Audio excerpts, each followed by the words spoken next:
Some of our listeners know this reality firsthand. According to the Huff-Ear Institute, there are approximately 300 million people who suffer from a range of hearing impairment, from severe hearing loss to complete deafness.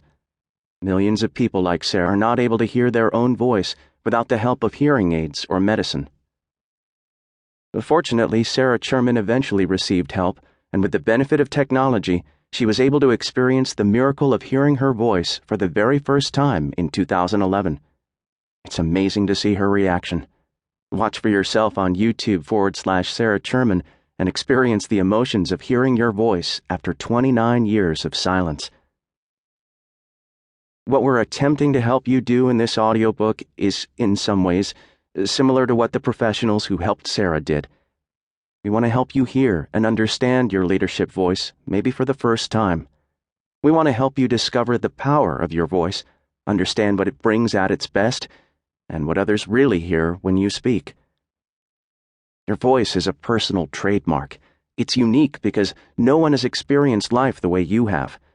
We want to help you own your voice and communicate it with a renewed sense of confidence and self-awareness. Hearing your voice for the first time. For almost 20 years, Scott from Minnesota struggled with the gnawing feeling inside that he had nothing significant to contribute. To know Scott is to know that he's always full of ideas that could make everyone better, and yet no one seemed to hear him or understand how his ideas could make work better for the people on his team. Evening conversations with his wife, Michelle, consisted of replaying the day and hashing out the challenges he was facing, hoping to find a solution to one of his biggest questions: how do I always find myself in the middle of two opposing opinions? Scott was known as a kind and caring leader who could relate to others. He would share ideas with some of the leadership about how to make his teams work better, but most of the time, no one would implement what seemed to him an obvious solution. He was talking, but his opinions and ideas weren't being heard. To anyone looking at Scott's life from the outside, he was the picture of a very successful salesman, rising to the top of each organization he worked for, but on the inside, something was missing. It never occurred to Scott that he hadn't trained his voice to be heard, and on a deeper level, he didn't fully understand his own voice. Even more, Scott didn't understand the other voices on his team and was frustrated with his inability to bridge the gap in communication. This frustration would eventually turn to cynicism and then despair as he began to question his own value to the team. Ultimately, the stress began to physically impact his health. Does that sound like any of you? Anyone else feel like they are 1. Never having their ideas understood, 2. Always fighting for or with people who are against the system, and 3.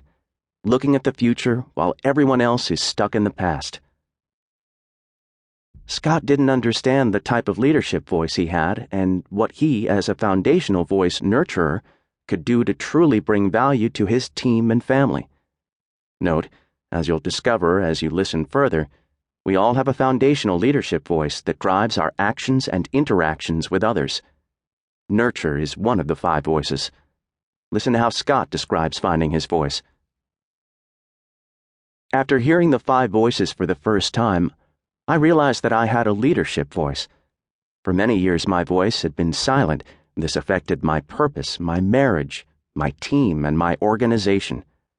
As I became more self-aware, I began to find my voice again. It was a hard process of going through many walls of self-preservation. I had to revive it so it could be heard again.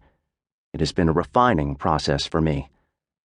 Little by little, I am becoming more and more alive to not only my voice, but also to truly understanding each of the leadership voices of those around me. Each voice needs to be heard. Part of my purpose now is helping others find their voice so they can be heard again.